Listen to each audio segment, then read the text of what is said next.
الحمد لله الواحد الأحد الفرد الصمد الذي لم يلد ولم يولد ولم يكن له كفوا أحد. الحمد لله الذي وفقنا للصيام طاعة للملك العلام، ووفقنا للقيام سنة للنبي محمد صلى الله عليه وسلم. الحمد لله الذي أظلنا بليلة السلام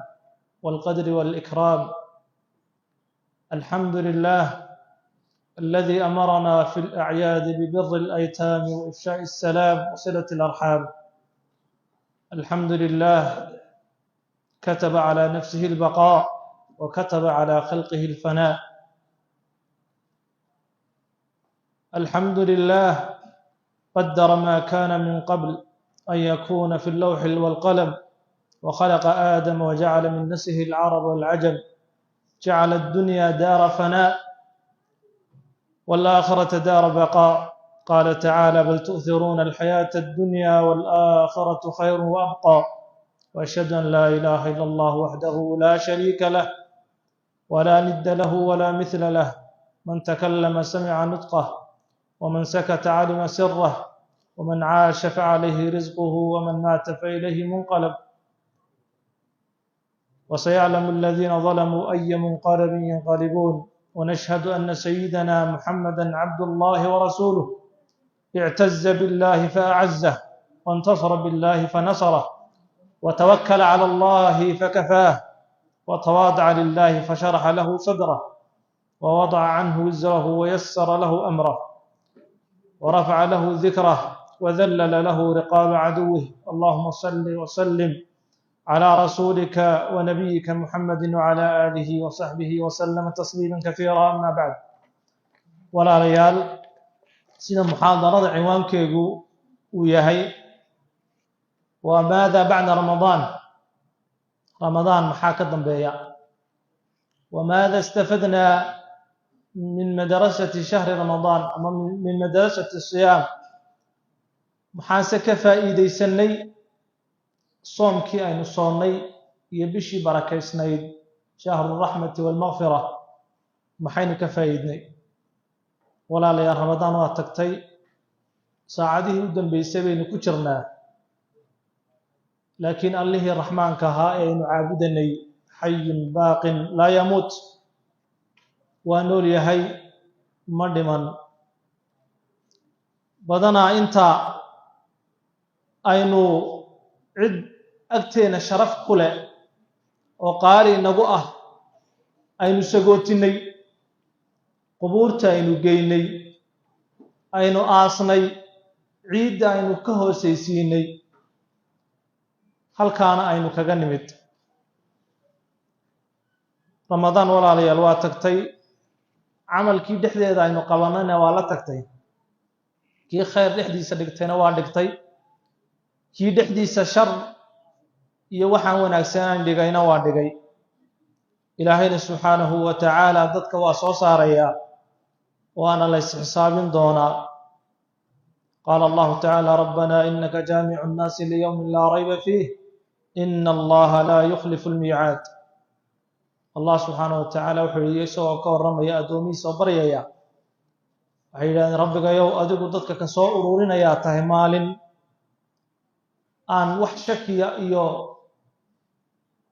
waxaan laga shakisanayn ah, bimacnaa maalin la hubo inay imanayso,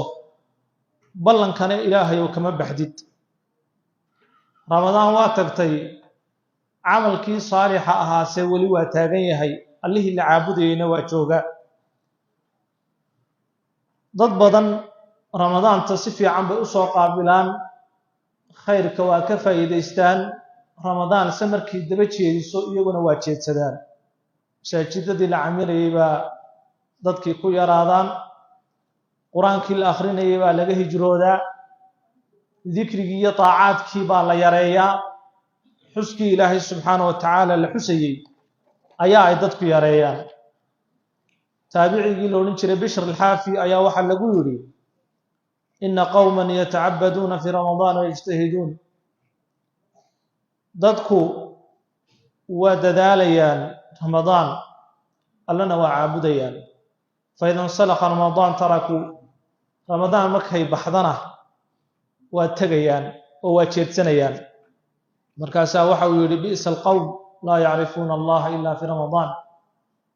qolo la xuso qoladaas u xun waa ilaahay wax yaqaanaan ramadan oo kaliya ilaahay yaqaanaan xasan al-basri wuxuu yiri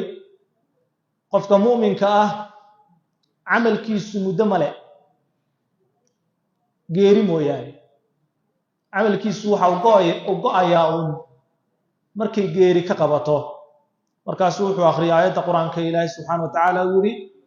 wa'bud rabbaka hatta ya'tiyaka al-yaqin ilaahay aabud ilaa ay geeridu ku imanayso ramadan walaalayaal waa tagtay laakiin alla ka cabsigii iyo toobadkaankii iyo cibaadadii la caabuday ma tagin ninkii ramadan caabuday ramadan waa tagtay laakiin kii Allah subhanahu wa ta'ala caabuday Allah subhanahu wa ta'ala hayy la yamut qofkuna wixii uu qabtay wanaagsanaa haddii uu joogtiin waayo oo uu sii wadi waayo wuxuu ka dhigan yahay sida tii ilaahay subhanahu wa ta'ala uu ka waramay oo kale wala takunu kallati naqadat ghazlaha min ba'di quwwatin ankatha ilaahay wuxuu dhahan noqonida tii intay xarig soo hoday oo ay adkaysay haddana dib u furfurtay saddex su'aalood oo kooban baynu insha Allah ta'ala muhaadaradeena kaga hadli doonaa qodobka koowaad ramadan iyo soomkan soonay maxaan ka faa'iiday qodobka labaad dadku sidee u qaybsamaan ramadan kadib macna xaaladoodu sidee u noqdaa mid ka faa'iideystay mid aan ka faa'iideysan mid gaabiye sidaas qofka muslimka maxaa la gudboon ramadan markay baxdo ama maxaa saaran su'aasha koowaad ee ku saabsan maxaa qofka muslimka uu ka faa'iideystay ramadan iyo soomkii qodobka koowaad in ka faa'iideysana waxa weeye alla ka cabsi iyo ilaahay subhanahu wa ta'ala oo qofku iska eego muraaqabatullah inuu naftiisa taxakumo oo qofku naftiisa uu ilaaliyo isagoo ka ilaalinaya macaasi oo dhan ilaahay subhanahu wa ta'ala wuxuu yahay alladheena aamanu kutiba alaykum as-siyamu kama kutiba ala alladheena min qablikum la'allakum tattaqun alla ka cabsiguna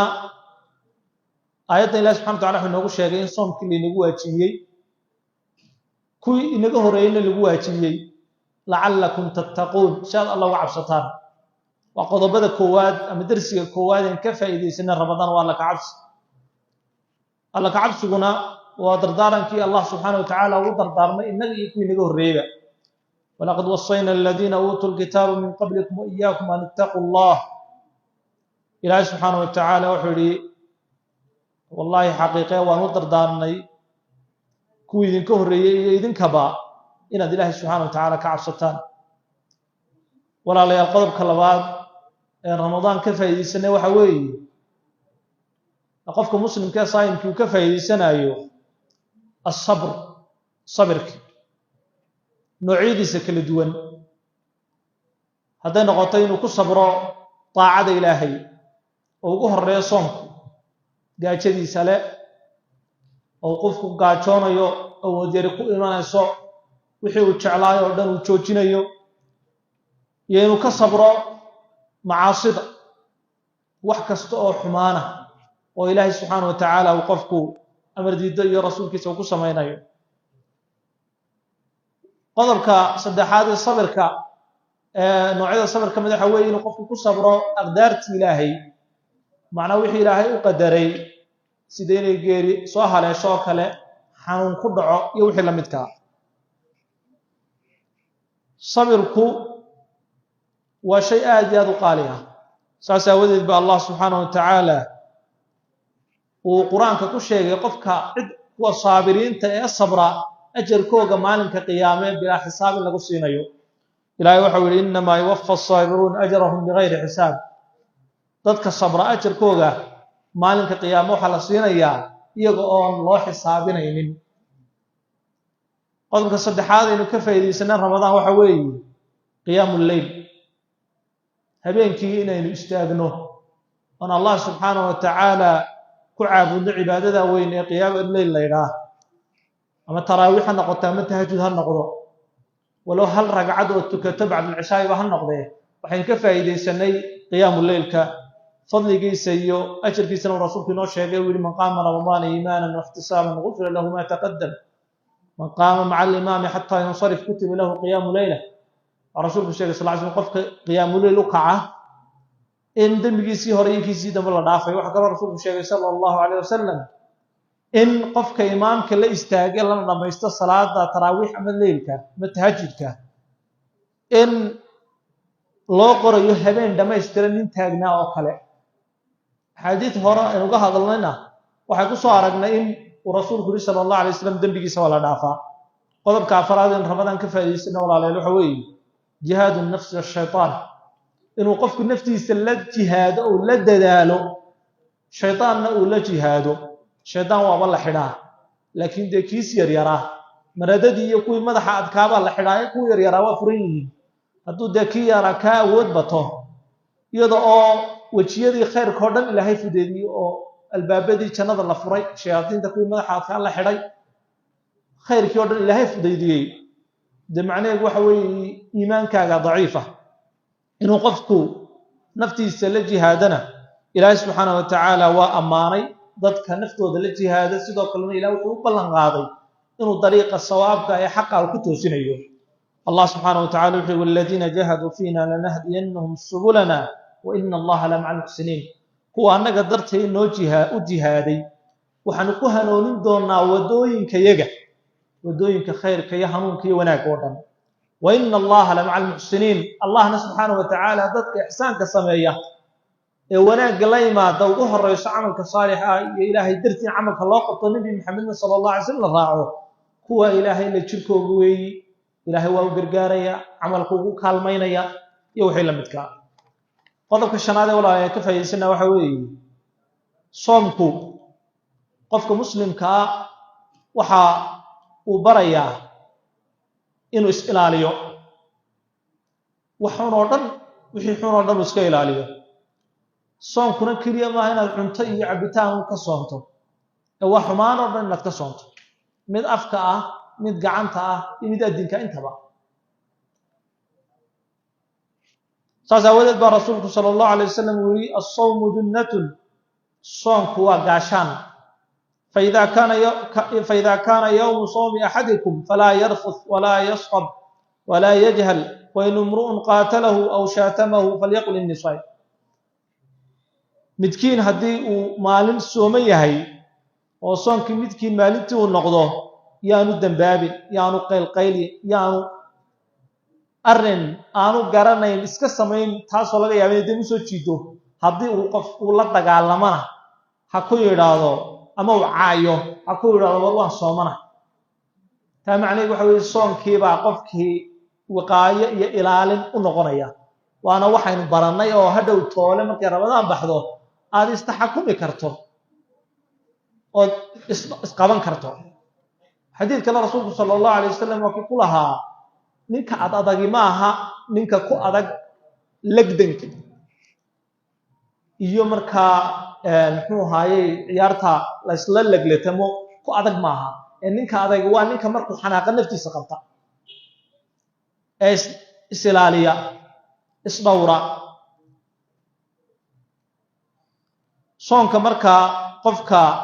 sooman waa ilaaliya qodobka lixaad aan ka faa'iideysanayna soomkii Ramadaantii waxa weeye dad badan caadooyin xun oo ay lahaayeen bay joojiyeen hadday noqoto af xumo hadday noqoto adin xumo hadday noqoto muxuu haayay xumaan ay sameeyaan noocyadii xumaantoo dhan xataa hadday balwad noqoto dad badan inta ay sooman yihiin balwadii waa joojiyeen dadka qaarna waaba iska badaayeenba Ramadaan oo dhan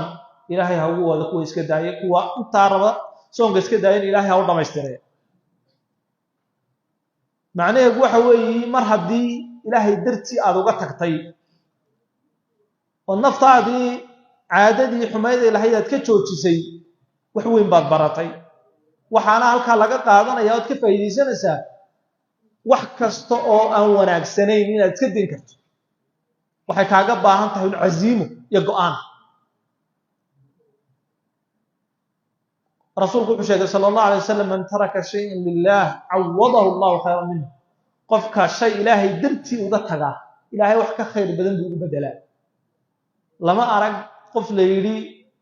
qaad ama sigaar ama xumaan kale iska daayo oo dhintay laakiin dad inta sameeyay oo sababsaday waa la arkay haddaad ilaahay dartii u dayso camalka xun iyo caadada xunna ilaahay wax ka khayr badan buu kugu soo bedelayaa waa hubaaltaas rasuulka bay noo sheegay sallallahu alayhi wasallam qodobka toddobaad in ka faa'iideysanay waxa weeye walaalayaal ramadaan inaynu dareenay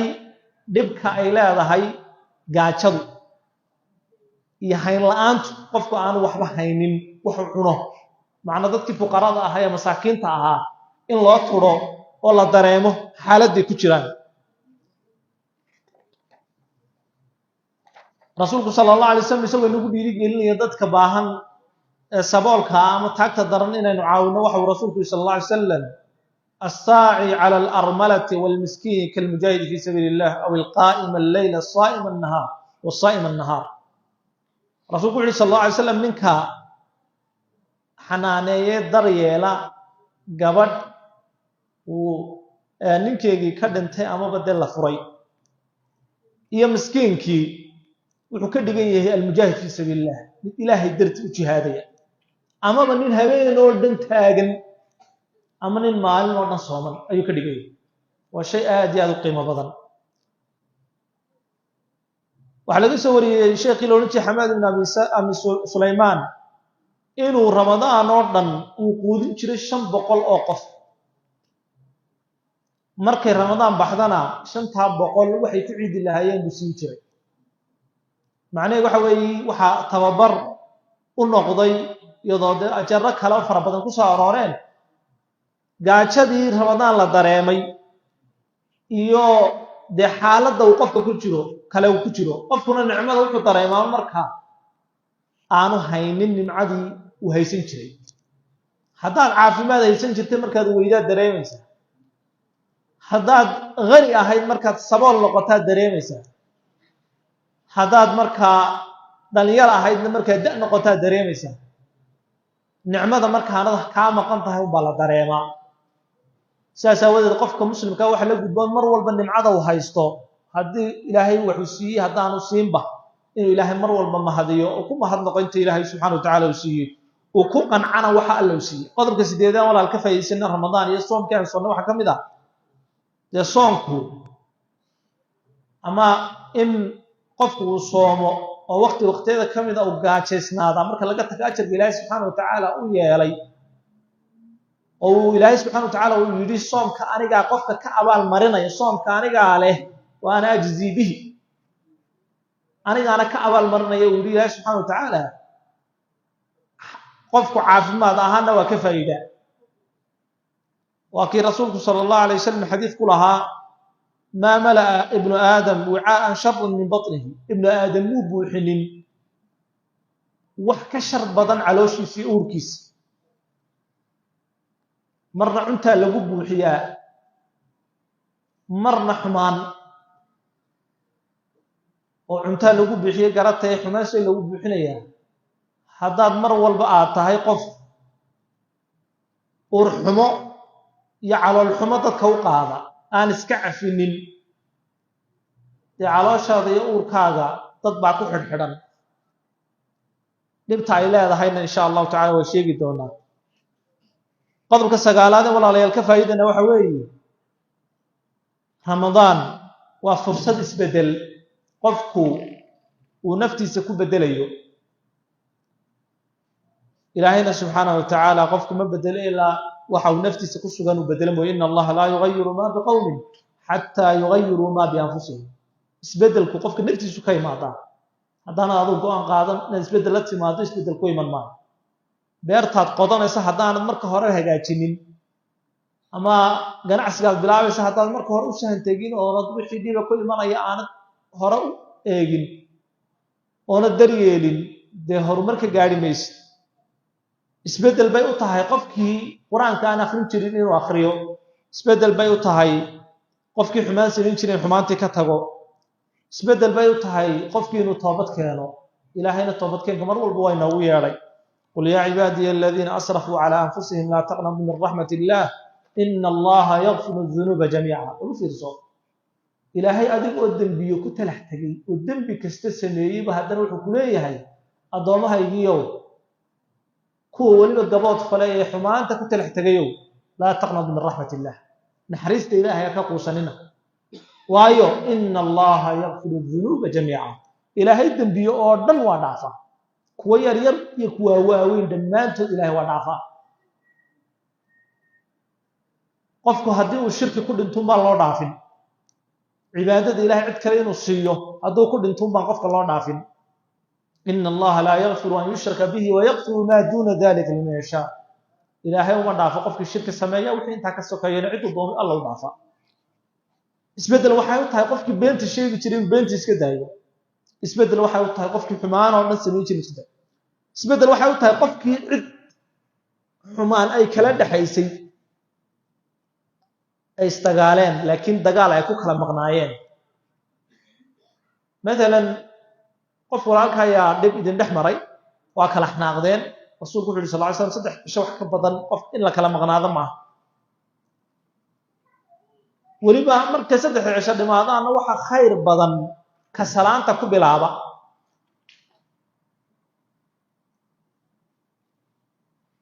marka hadii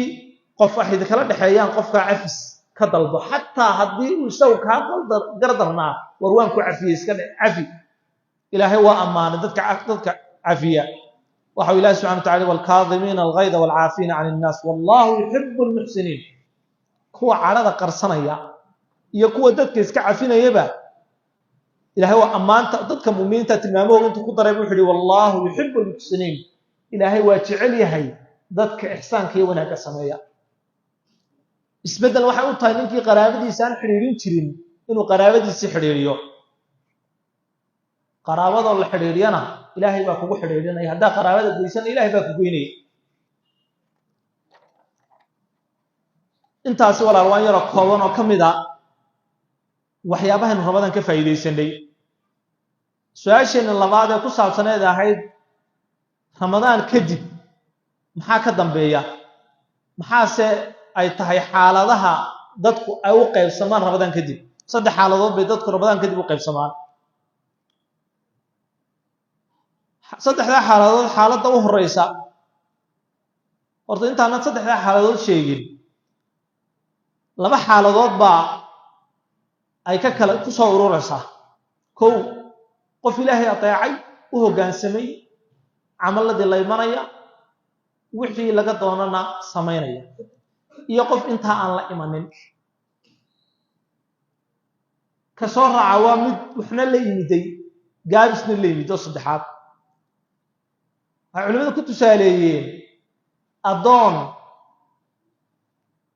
laba adoon oo nin kaliya wada leeyahay oo ninna si fiican u hoggaansamayo wixii loo diraba kadib doonaya inay waliba markuu kii dhameeyo ku kale inuu qabto si wadana iyo nin wixii loo diraba diidaya wahsanaya aan qabanay labadaas nasiibay masina makhluuqaadka agtiisana sinayna waxaad u malaynaysaa Allahi khaaliq ahaa ee adoomaha abuuray ilaahay adoomaha uma sinna ninba ninku ka dheereeyo xaq ilaahay uga dhow yahay ilaahay subhanahu wa ta'ala uga dhow yahay xaaladda koowaad waa qolo amalkii saalixa la yimiday si dhamaystiranna u qabtay ilaahay dartii u qabtay nabi maxamed kaga tayra rasuulka sallallahu alayhi wasallam amal kaana si wada ilaa ay ka dhimanayaan kuwaas waa kuwa guuleystay la doonayaan inay noqono ilaahay kuwa hay naga midigay qolada labaad waa qolo moogan Ramadan ka hor mooganaan ku jiray laakiin markay Ramadan timiday ayay taacad iyo soonkii iyo qiyaamul leylka xigiisii soo kaceen laakiin wali qulubtoodii waxay ku xidhan tahay adduunyadii qulubtoodii waa wali adduunyadii ku xidhan oo ku maqan qalbiguna haddii uu ilaahay oo keliya u gaar yahay baa xataa camalkii uu ladda iyo macaan yeelanaya iyo cibaadadii qofkuu qabanayay ajarkiina uu fara badanaya salaadaynu tukanayno waxaynu ku kala ajar badan nahay sidaynu u kala khushuuc badan nahay laga yaabaa dad saf ku wada jira inayna isku ajar ahayn mid baa 10 meelood oo meel mid baa 5 meelood oo meel mid baa 2 meelood oo meel qola hal meelood oo meel marka qolana waa qoladaas qolada waxaynu leenahay walaalayaal maadaama ramadaan aynu soo qaabilna markii ramadaan ay timiday soomkiina ilaahay subxaanahu wa tacaala ina waafajiyey quluubta saafi yeelo allahu saafi yeelo ilaahay ramadaan kasta ama habeen kastoo ramadaan wuxuu ku ballan qaaday inuu xoraynayo dadka muslimiinta inuu xoraynayo naarta ka xoraynayo kuwaasuu ilaahay kugu daraya idamka ilaahay wuxuu ilaahay subxaanahu wa tacaala mar kastood istighfaar iyo toobadkeen la timaado kuu cadaynayaa oo kaa masaxayaa dembiyadii saan hore soo sheegnay man qaama ramadaana iimaana waxtisaaba gufira lahu maa taqaddama min denbi adoo fursadahaasoo dhan haysta haddana qalbigaaga inuu adduunyo ka laalaado waa ayaan daro waxayna culimmadu yidhaahdaan maxaa ka xun goyn intii la isxidhiidhin jiray kadib haddaad qof aada isku wanaagsanaydeen oo aada isku jeclaydeen oo isxidhiidhin jirteen markaad isgoysaan bay ugu darantay markaad cibaadadii qabanaysay si wanaagsan u qabanaysay salaatuleylkii la imanaysay haddaad ramadaan kadib gafladii marka horeba qalbiga kaaga jirtay u hoggaansanto maad liibaanina waa guul daraysatay qolada saddexaad waa qolo horaysa iyo dambaysaba gaflad ku jirta iyo mooganaan ramadaan baa soo gashay iyagoo ka mooganna way baxeen way ka baxday way khasaareen qoladaas rasuulkuna wuxuu yidhi sala allahu alay wasalam ragima anfu rajulin dakhala calayhi ramadaan uma insalakha qabla an yukfara lahu waxa sankiisu booroobay oo uu hoogay nin ay ramadaan u soo gashay kadibna ramadaan ay ka baxday isagoon loo dembi dhaafay ilaahay kuwaa inagama dhigo walaalayaal ramadaan ilaahay subxaanahu wa tacaala wuxuu ka dhigay sida xasan basri uu yidhi meel lagu baratamo oo lagu tartamo oo dadku qaar daacada ilaahay u dheereeya kuwaasi waa liibaanay kuwa dib dhaca kuwaasi waa khasaareen la yaabkuse waxa uu yahay buu yidhi xasan basri ninka iska ciyaaraya qoslaya maalinta dadku ay guulaysanayaan dadkii muxsiniinta ahaa ee wanaagga sameeyey ninka iska qoslaya aan faa'iidaysanaynin waa ramadaane walaalayaal ramadaan dabadeed dadku xaaladahaas ay u qaybsamaan xaaladda ugu horeysa oo ah inuu qofku ka faa'iidaystay ramadaan camalkiina sii waday maadaama marka horeba uu caabudayey rabbu ramadaan allaha ramadaan iskale buu caabudayey imikana allihii ramadaan lahaa xayun laa yamuut isagu buuna caabudayaa taas aawadeed bay culimmadu odhan jireen kunuu rabbaaniyiin laa ramadaaniyiin ha noqonina kuwo rabbi uu leeyahay ha noqonina kuwo ay ramadaan leedahay oo ramadaan uu ilaahay caabuda noqo qof ilaahay subxaanahu wa tacaala mar kasta iyo waqti kasta iyo xaalad kasta caabuda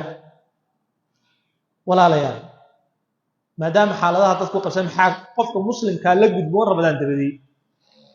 ramadaan markay sidaa u baxdaba acmaal baa la sharciyeeyey ay ka mid tahay zakaatulfitri oo laynagu waajibiyey mid yar iyo mid weynba addoon iyo xor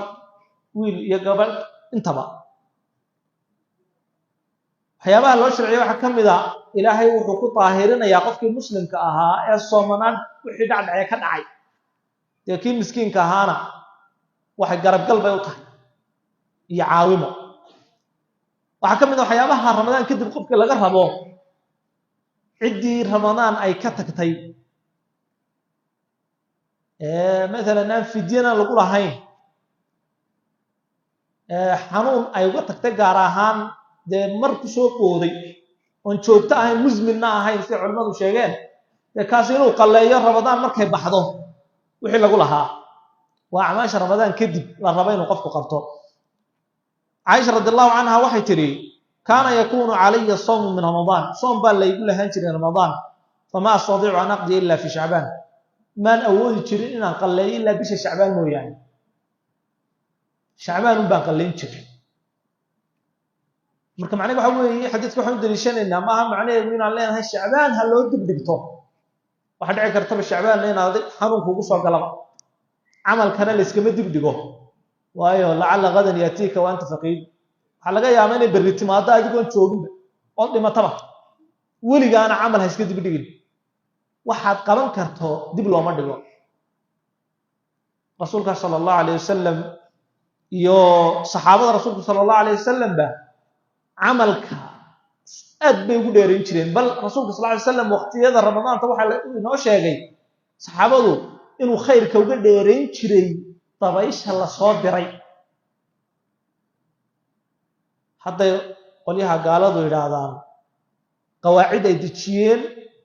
wax badan oo kamid ah diinta shariicada islaamka soo qaatana kamid tahay waxa isticmaashaa qaacida la yiraahdo 5-minute rule 5 daqiiqo ama 5 second qabso 5 second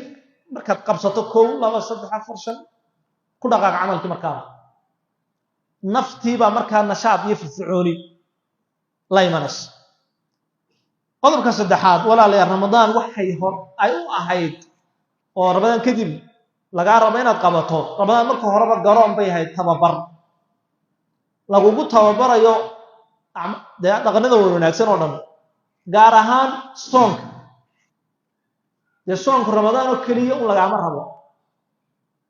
soon sunnayaal baa jira fadliyo badan leh rasuulku wuxuu sheegay sallallahu alayhi wasallam qofka maalin sooma in ilaahay subhanahu wa ta'ala maalinka qiyaame naarta uu kaga fogeynayo 70 sanadood ما من عبد يصوم يوما في سبيل الله إلا باعد الله بذلك وجهه عن النار 70 خريفا 70 سنة أي وجهك النار لقى فوينيه صومك ورسولك صلى الله عليه وسلم بيريك لي وحكم من رمضان كتم بيا 6 من شوال 6 ده شوال أما الله راعن أما الشوال كم يضون 6 من شوال لكن وحا أحوض أو حلال ميضبان قف كان أوفي عن إنه مركز سيدا ولنا معطبة مالك عيدة مالك كيف يقبضوا بالله ولله وآية دردر وحمسي هيا قفكي صومكي لكن هذا السكيد ديك ديكتو مالين بيكودي وحلقة يا بايضا وحي ركا هذا إنه مركا صدح الله بعشو أدبراريكم تاسنا دو فرصة تاسنا ويكون أفضل لحشوال نتسوه من مركا صومكا ورسولك مركب رسولك صلى الله عليه وسلم من صام رمضان ثم أتبعه 6 من شوال كان كصيام الدهر قفكا صوم رمضان 6 شوال لا نراعيه waxay ka dhigan tahay inuu soomay sanad dhameystiran soddonka ramadaan 300 oo maalmood bay u dhigmaan 300 oo maalmood bay u dhigmaan 6 shawaal 6 maalmood bay u dhigmaan 360 buuna ku wareegaa sanad way rawahu muslim soomka la sunneeyo waxa kamid ah la soo dhiirigeliyay isniinta iyo khamiista la soomo waana maalmaha amalka la kor yeelo رسولك صلى الله عليه وسلم تفتح أبواب الجنة يوم الاثنين ويوم الخميس الباب هذا جنة الله فرا مالين تسنين تي خميس مركاسا waxa loo dambi dhaafa adoon kasta fayughfar likulli 'abd la yushrik billahi shay'a adoon kasto ilaahay cibaadada cid la wadaajima loo dambi dhaafa illa rajulan kanat baynahu wa bayna akhihi shahna nin baa loo dambi dhaafay wakiya sheegay kaan loo dambi dhaafay waa ka isaga iyo walaalkii calool xumay ka dhaxayso هلو دم بداف مايو وحلا ورانيا أبو رسولك صلى الله عليه وسلم أنظروا هذين حتى يصطلحا أنظروا هذين حتى يصطلحا أنظروا هذين حتى يصطلحا صدق شرب رسولك صلى الله عليه وسلم لا بدن أكادي إلا يهشين إياه عمل كوغيان لكوريين وي رواه مسلم صنكا لسمي وحكم إذا أيام بيت كانوا قفك صوموا أيام بيتك وحوي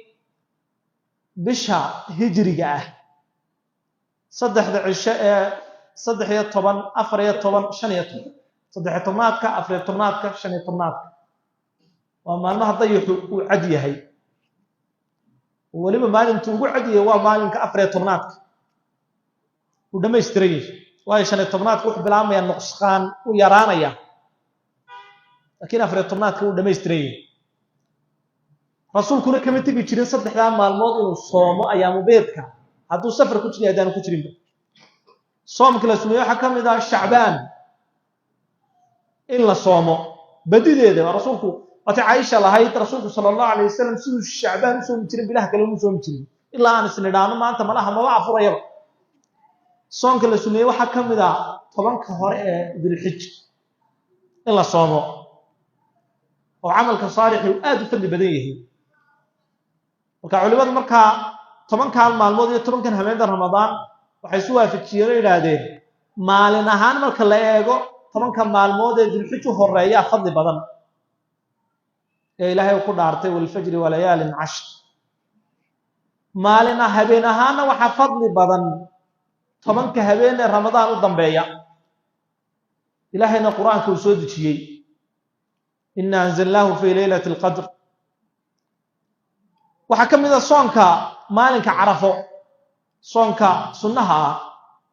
qofka xaajiga aan ahayn baa soomaya. kaana dambiyada lagu dhaafaa rasuulku inoo sheegay sallallahu alayhi wasallam laba sano dambiyadoodii yaryar baa lagu dhaafaya laba sano mid tagay iyo mid soo socda. waxa kamid ah soonka la sumeeyay yawm ashura oo isagana lagu dhaafo sanadkii tagay dambiyadeedii. ilaahay subhanahu wa ta'ala dadka muslimiinta fursado badan buu siiyay. leeyahay qadriga haduu 3 sano ka badan ahaa ee maalmahana wadiga arkay 2 sano sanad waa fursad. alxamdulillah ala ni'mati al-islam wal iman. ilaahay baa mahadna muslimiin inaga dhigay. ilaahayna waxaan ka baryeynaa inagoo u hoggaansan oo tawxiidka la imaanayna inuu ilaahay subhanahu wa ta'ala inoo wafsado oo ilaahay subhanahu wa ta'ala cidibteena dib nooga celiyo. qodobka saddexaad ee qofka muslimka ah la gudbo macad ramadaan waxa weeye inuu ilaahay weydiisto camalkii uu qabtay inuu ka aqbalo. ramadaan de camal baad qabatay laakiin yaa oran kara aniga camalkayga waa la aqbalay cidna cid oran karta aniga camalkayga la aqbalay ma jirto. saas awoodeed cabsi waa inaan cabsano ilaahayna mar walba weydiisano inuu acmaasheena aqbalo. إلهنا سبحانه وتعالى وحو كأقبل أو ضدك متقين إنما يتقبل الله من المتقين. رسولك صلى الله عليه وسلم بوي مدي عمل كمر كان لا أقبل الله بالشيء ولا هو باهين. إلهي درتين ذو قبته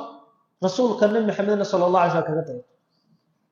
أنت هذول لي مدي بعد حتى نعب سنة صار مرمول بإلهي ودي سنة كأقبل. نبوي مدي رسولك كمر كان سكون رسولك إلهي يوم روح كور رتامين كهدي بدوله. يسوق أكثر دونية. إلا شيغنا دونيه. لأنه يقول رسولك صلى الله عليه وسلم لا شيء له. هذا صحيح مرة. أشر يشيغ اسمان دونيه. إلا شيغ والله يسبح الله أمانه. حبيب من الهدور كاس. صدح جيل بكو عليه رسولكم انت بكو عليه. مركاسو مركي دمر رسولك صلى الله عليه وسلم إن الله لا يقبل من العمل إلا ما كان له خالصا وابتغي به وجهه. إلهي عمل كما أقبله. wax ilaahay isaga dartii loo qabtay mooyaane wajigiisana lagu dooray mooyaane ilaahay ma aqbalaan. xadiidka waa rasuulullah sallallahu alayhi wasallam ilaahay uu lahaa xadiithul qudsi ana aghna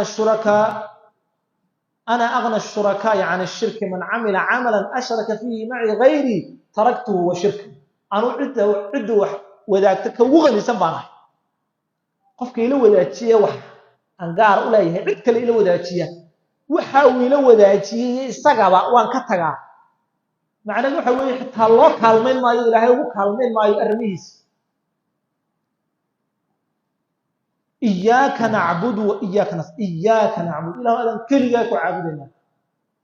kaalmana adan ku weydiisanna kaalmadii ilaahay baa meesha ka baxaysa haddii ilaahay kaliya caabudayo.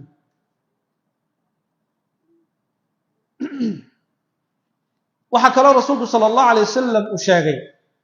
in maalinka qiyaama la keeni doono dad ummadda Maxamed kamida oo ajaro waaweyn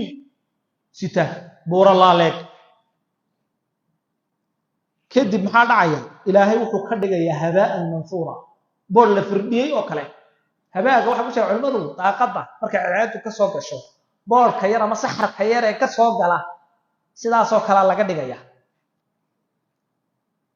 markaasaan thawban baa wuxuu ya rasuulallah sifhum lana jallihim lana alla nakuna minhum wa nahnu la na'lam rasuulka ilaahay noo sheeg noo cadee si aan uga mid noqonin waladaas khasaartay nina jarlay inta hadana khasaaray ko waxa rasuulku sallallahu alayhi wasallam amma innahum ikhwanukum wa min jildatikum wa ya'khuduna min al-layli kama ta'khudun walakinnahum aqwamun idha khalu bi maharimillahi intahakuha wuxuu rasuulku sallallahu alayhi wasallam horta waa walaalihim oo muslimiin isku jinsi baadina waa ibn aadam nabi maxamed umadiisana waa kamid yihiin habeenkii way tukadaan sida u tukataan idinkuba hasa ahaatee waa dad markay xumaanta la gaar noqdaan ilaahay subhanahu wa ta'ala liska eegi xumaanta sameeya hadaad kaliya tahay hadaad mobilka kaliya haysataba soo allah ku arki maayo الله أكبر كي إله سبحانه وتعالى وحن كما قال لي حالك ضد كاسو كلينا نقولنا نعوذ بالله من ذلك علي بن أبي طالب بقى حلقة سوريين يوري ضضو عمل كوجود ذالا إلا أقبله سيد العمل كوجود ذالا سن عمل كين إذا كأقبله وجود ذالا سيد العمل كلفتر كيس وجود ذالا سن ميدان ميدان مقلب ودمير علي بن ابي طالب هذا الكلام يقول انما يتقبل الله من المتقين الهي ذلك الله كعبسده اي قابله عمر بن عبد العزيز بين خطبه صباحين مالنت عيد الفطر دي ايا waxa uu yiri dadkii isagoo khudbadeynaya ayuha الناس صمتم لله 30 يوما وقمتم 30 ليله وخرجتم اليوم تطلبون من الله ان يتقبل منكم ما كان wuxuu yiri dadoo maanta 30 maalmood baad soonteen صدن هبيننا واد استاغتينو الهي بادو استاغتين ما انتنا waxaad u soo baxdeen ila ilaahay weydiisataan in amalkii aad sameysteen idinka aqbalo macnaheedu waxa weeye amalka in laga aqbalo hadaa doonayso xumaanaha ka dabageynin ee wanaag ka dabagey dadka salafkii qaar baa waxa la arki jiray maalinta ciida iyagoo murugaysan markaas waxa lagu wiri mid kamid ah war maanta waa maalin la farxadeede حاد لم رغيسنت مركاسا waxa uu yiri run baad sheegteen waa maalin farxadeed walakinni abd amarani mawlaya an a'mala lahu 'amalan fala adri ayqbalu minni am la waruntiin laakiin anu adoon baan ahay ilaahay uu amro amal kan qabtaa shaqadaydu waa inaan amalka la idare qabto laakiin garan maayo la aqbalay inaan la aqbalin garan maayo in la aqbalay inaan la aqbalin inaguna waxa laga yaabaa qofkii wax qabtaa inuu weynaysto kii sadaqad yar bixiyaa inuu wax weyn u arko kii hal wanaag sameeyaa inuu wax weyn u arko naftuna markasta oo wixii ay sameysay la yiraahdo wanaag baad sameysay waa isla sii weynaataa amalkana waxa weyneeyo ajarkeega farabadiyaa waa niyada inama al-a'malu bin-niyat wa inma likulli imrin ma nawa فمن كان هجرته الى الله ورسوله فهجرته الى الله ورسوله من كان هجرته للدنيا يصيبها او امراه ينكحها او يتزوجها فهجرته الى ما هاجر اليه رسول الله صلى الله عليه وسلم عملك ان لا اقبله ان لا اقبلين يينا صح نقضو نيده كفلات qof kastana wuxuu niyeystay way hurdadaada caadada aan laga ajar siinin ayaa mararka qaar cibaado noqonaysa cuntada aad iska cunayso ayaa mararka qaar cibaado noqonaysa sidee u noqonaysa hadaad cuntada u cunayso aad awood ugu yeelatid cibaadada ilaahay cuntadaada gebiyeedu cibaado noqon mid yar iyo mid weyn taad cuntada hurdada aad seexanayso hore u seexanayso salaada subaxiyada ka tagin ama salaatuleelka aad u kacdid inta aad muddo dhan baad cibaadeysanayso laakiin hadaad iska seexato adigoo niyeysanin ba deewna iska seexday uma taa ajarna laga siin maayo dambina laga qori maayo laakiin hadaad niyada geliso ad salaatulul kacda ama salaat subax aad hore ugu kacdi ajar baa laga siinay adiga horta ibn rajab baa wuxuu yiri alhanbali xafidahu allah rahimahu allah dadkii wanaagsanaa waxay haayeen sanadka sanadka dhamaantii laba u qaybin jiray lixda bilood ee Ramadaan ka horeeya ilaahay buu weydiisan jiray inuu Ramadaan gaarsiiyo lixda bilood ee Ramadaan ka dambeeyana ilaahay buu weydiisan jiray inuu Ramadaan amalka ay qabtaan ka aqbalo marka amalkii la inaga aqbalay in kala garan mayno ilaahay bani subhanahu wa ta'ala weydiisan nicmaashiina ku yari in wixii aanu qabanayba in ilaahay subhanahu wa ta'ala inaga aqbalo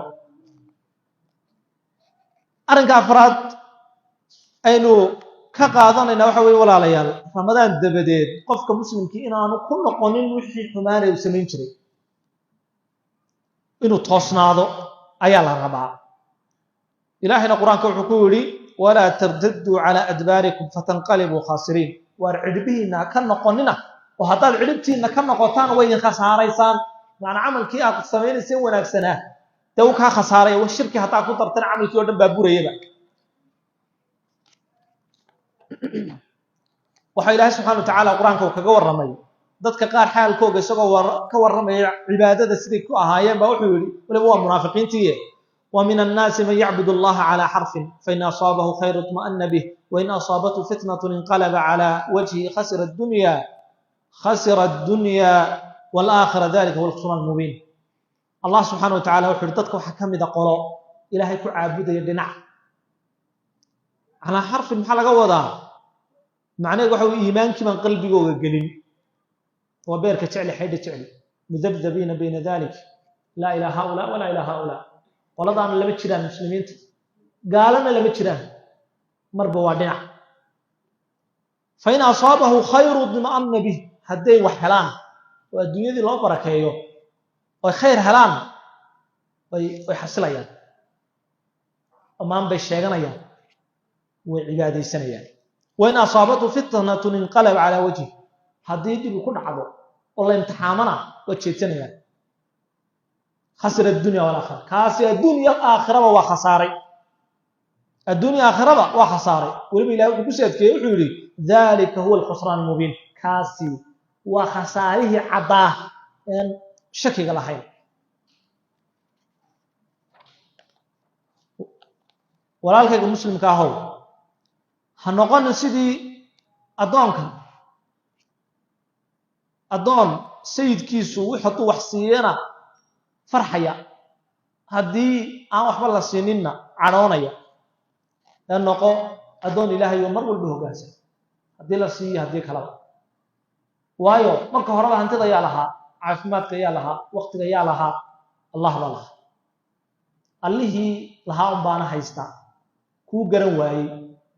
hana u qaadan mar kasta oo wax ka dib dhaco inay sidan ku khayroonay إلهي ما قرآن كل شيء وحول وعسى أن تكرهوا شيئا وهو خير لك حلقة يا وين الشيء عدل بسطان يسقى خير دين له إن ساء عدقوا بسيقوا إن ساء واحد الله هاي مركه هرا وروح الملاها ما في أنا مركي دمبه ونا كويش يا حلقة سان كشيء يتاس نبى وقت هذا كم يسقى ديارات راعية أيا ديارتي وراعي لها أي كتبت إيربورت شيء وحراقي وحول بواسمي يركض باو حصار دعي فرين ديارتي من قلبنتي جيبي إلهي في قدره إلهي وحو قدره إنه كرهبه هو قادر واحد كستا أو كادب دعاء إنه مركا شر كله إنه خير كله يلقيه hana is oranin wax kasto adigu isleeyahay khayr buu ku leeyahayna inuu ku soo dadajisay ilaahay weydiisan waxa laga yaabaa shirba ku leeyahay lagu imtixaano imisaad awlaad dad weydiistay ilaahay oo awlaad lagu imtixaano imisaan awlaad ilaahay siinino nimcaysan nimcada kaliya ma aha inuu qofka awlaad helin caafimaadka nimca muxuu ahaay waqtiga nimca هنتي الدنيا كسيان مع واحد بدل ما نمعاه طبعا نمعاه تهاي أولادنا قفك إلهي السيء وعلى جيابا قفك واحد بدل ضدك إلهي سبحانه وتعالى عن قناعات أيه ده كقناع سنة توفي إلهي وقدرنا كقناع سنة ما استرس كفر ما والدون كوردن بوسور وعلى جيابا قفك استو إلهي سبحانه وتعالى أولاد عن السنين إلهي أولاد السيء كهستن إلهي أو بركايو رسولك صلى الله عليه وسلم قال كشنات وحوي لو قبل يقف مسلم المداومة على العمل الصالح عمل كصالح أيضا قبل يصير رمضان سي شوكتي حبيا راضبي رسولك صلى الله عليه وسلم أحب الأعمال إلى الله أدومها وإن قل عمل واحد لو جعل حق إلهي كل شوكتيو حبيا راضبي سبحان الله وأتشوكتي سو كخير بدن عمل بدن وهذا الطول أتشوكتيسو أما أتقيسو إلهينا ضدك دوحوا كواجبين وحي هوديان لا يكلف الله نفسا إلا وسعها لها ما كسبت وعليها ما اكتسبت عائشة رضي الله عنها مركي ويديس رسولك صلى الله عليه وسلم أي الأعمال أحب إلى الله ويكون أدومها وإن قل كوجبتين تبدها بس كيراضي مركز رسول صلى الله عليه وسلم واحد سماي سنع ماشي واحد ودان قبطه وايه عبد الله بن عمر بن عاص ayaa wuxuu ku yiri rasuulku sallallahu alayhi wasallam Abdullah iyo waxa noqon sida hebel oo kale hebel habeenkii buu kici jiray oo salaatul leeyl ku kici jiray laakiin iska daayay macnaheedu waxa weeye amalka joogtay weey hadaad joojinayso in yar ood qaban karto samee in yar ood qaban karto مثلا salaatul leeylka salaada cisho markaad ka baxdo hal ragcad oo witriyeed joogtay quraanka akhrintiisa bilowday quraanka ka tigiyaan quraanku hashkateen hadhowta ha ka hijrooni waxa isku daydaa salaada ka hor iyo kadib hal beejna la beej ka horeeyo beej ka dambeeyo shantii salaadood in salaad akhrinaysa marka taas samayso waxaad akhrinaysaa 10 beej waa xisbi bishii labadii bilood ba hal mar bal damaynaysa haddaad laba bogo ka horeeyo laba bogo ka dambeeyo akhridana bishii hal mar baad damaynaysa haddaad sii kordhisana saas oo kale marka amalku haba yaraadee amal yar oo la joogteeyaa ka khayr badan amal badan oo la joogteynaynin Abu Darda waxa uu yiri war khayrka raadiya sanadka oo dhan naxariisaha Ilaahay ku jira sanadka oo dhan raadsada waayo naxariista Ilaahay cidda uu Ilaahay doono mu naxariistiisa siiya Ilaahayna weydiista inuu intiin iyo godololooyinkiina asturo fazaca iyo argagaxana inuu Ilaahay subhanahu wa ta'ala idinka badbaadiyo waxa kale rasuulku sallallahu alayhi wasallam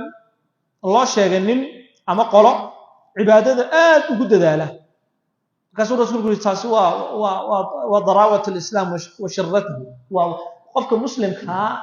iyo islaamka nashaadkiisa iyo firfircoonidiisa weey wax kasta oo marka hore lagu bilaabo firfircoonina waxa ka dambeeya uu rasuulku sallallahu alayhi wasallam wahd iyo ajsi qofka hadaba ay ahaatay buu yiri ajsigiisu ama deenu wahsigiisu sunnadayda kaasi waa hanuunay macna waxa ka wadaa qofku in yar oo sunnada Nabi Maxamed kamid sallallahu alayhi wasallam oo kooban inuu sameeyo ayaa uga khayr badan in badan oo hadhow googooyo uu kala googooyo inuu sameeyo waxa kale rasuulku sallallahu alayhi wasallam hadaba qofka wahsigiisa iyo hooseyntiisu ay noqotay inuu macaasida sameeyo xumaanta qofkaas waa halaagsamay rasuulku sallallahu alayhi wasallam qofka caaqilka ee aqliga leena waxa weeye qofka waqtiyada iimaanku marna uu kordhaa marna uu nusqaama iimaanku marna uu kordhaa marna uu nusqaama marka uu iimaankiisu kordho ka faa'iideysta khayr marka uu nusqaamana inta yar ee uu qaban kara qabtaa si ayna naftiisu inta xitaa uga caajisin waxa rasuulku sallallahu alayhi wasallam uu yiri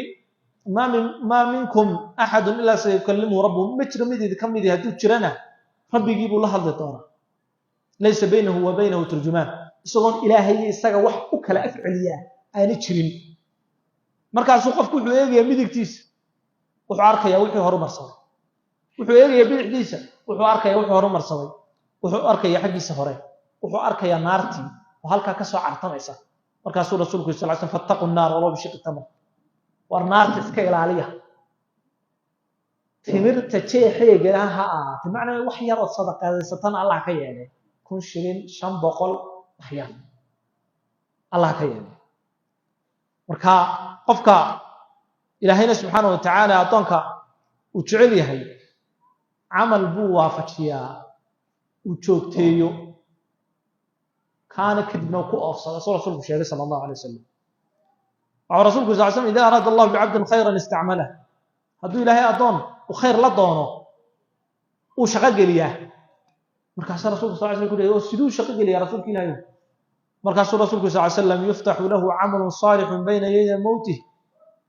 amal wanaagsan baa loo furaa oo la waafajiyaa intaan uu dhiman ka hor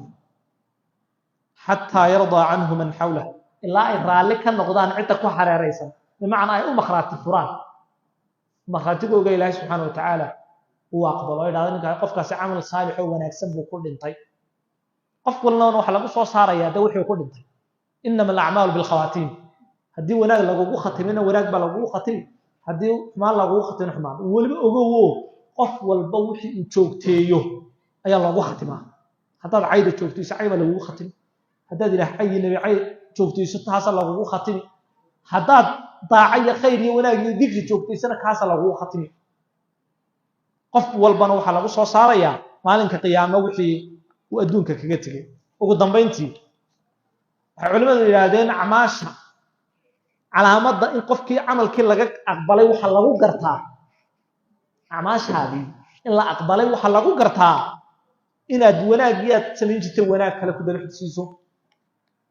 xumaantii wanaag ka dabageyso qofku macsuum ah bilaadu ku dambaabaya nabiyadu man dambaabaya ya malaa'ikatu rasuulku sallallahu alayhi wasallam kullu ibn adam khata' wa khayru khata'in at-tawwabun ibn adam wa gaf badane laakiin yaa ku khayr badan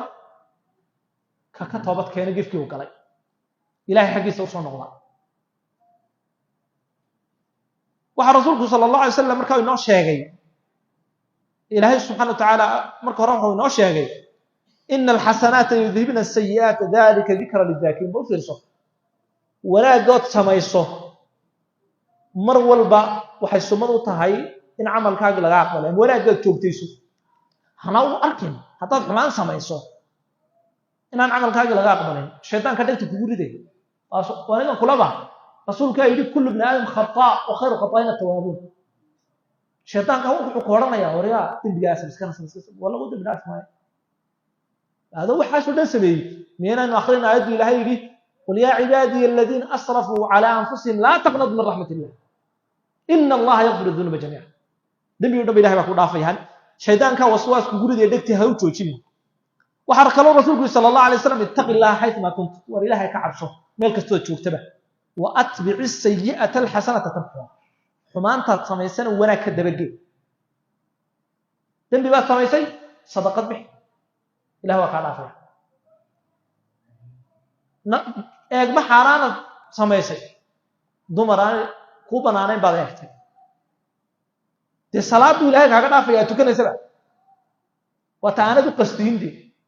ma taadu qasdiday laakiin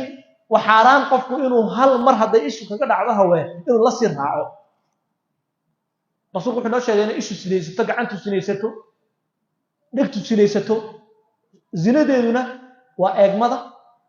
waxa xunood ku dhageysato waxa xunood ku hadasho wuxuunood u socoto xumaantood u socoto iyo zinadii zinaad u socoto inaad soo hesho geed gaaban geed dheer oo martay waa gaari weeyday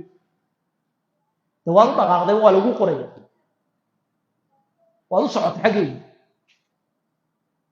way ka goonayday dawaad weeyday sooma waayahay marka wuxuu rasuulku sallallahu alayhi wasallam waa atbi'i sayyi'ata al-hasanata tamhuha xumaan markaad samayso wanaag ka dabagay wa khaliqin naas bi khulqin hasan halkan saddex arrimood baa ku jira ajiiba al-khuluq ma'a Allah wal-khuluq ma'a an-nafs wal-khuluq ma'a al-khalq sidii ilaahay loo dhaqmeeyo de ilaahay waa laga cabsanaya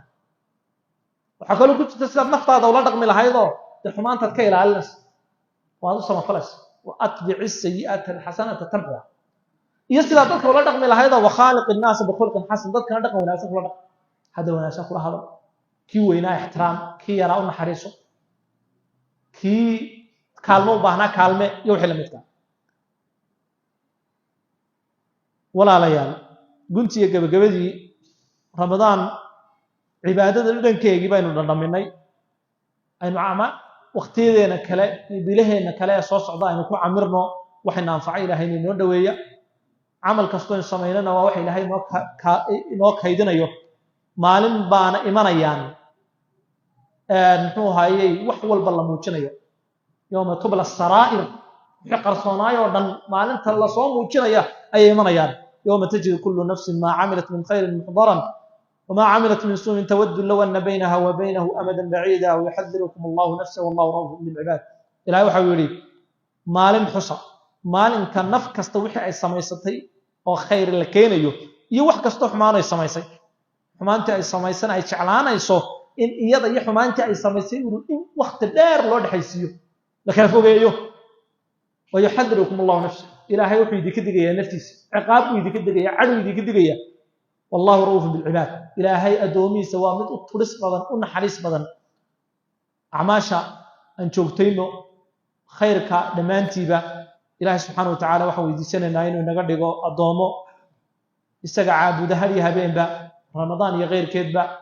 إنه إلهي دم بيجينا دافو كي والد كان دافو إن إلهي سبحانه وتعالى رمضان بدن وينقصوا العليو إن إلهي سبحانه وتعالى نوافتي الصوم كبيش سوال رمضان انت ينوغا هدي ساعدها إن إلهي سبحانه وتعالى نبض قبي عافمات قبي نولي نيغو غارسيو إلهي سبحانه وتعالى waxa weydiisana in dambigeena dhaafo kii waalidkeen dhaafo cida inaga xanuunsanaysa ee jamca masaajidka in caafimaad u siiyo cida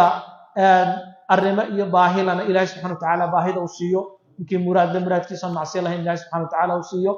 in Ilaahay subhanahu wa ta'ala jannatul firdaws ala ina geeyo in Ilaahay subhanahu wa ta'ala naar naga badbaadiyo naar naga xoreeyo Allahumma innaka afuwun tuhibbul afwa fa'fu 'anna اللهم إنا نسألك الهدى والتقى والعفاف والغنى اللهم إنا نسألك الهدى والتقى والعفاف والغنى ربنا آتنا في الدنيا حسنة وفي الآخرة حسنة وقنا عذاب النار السلام عليكم ورحمة الله وبركاته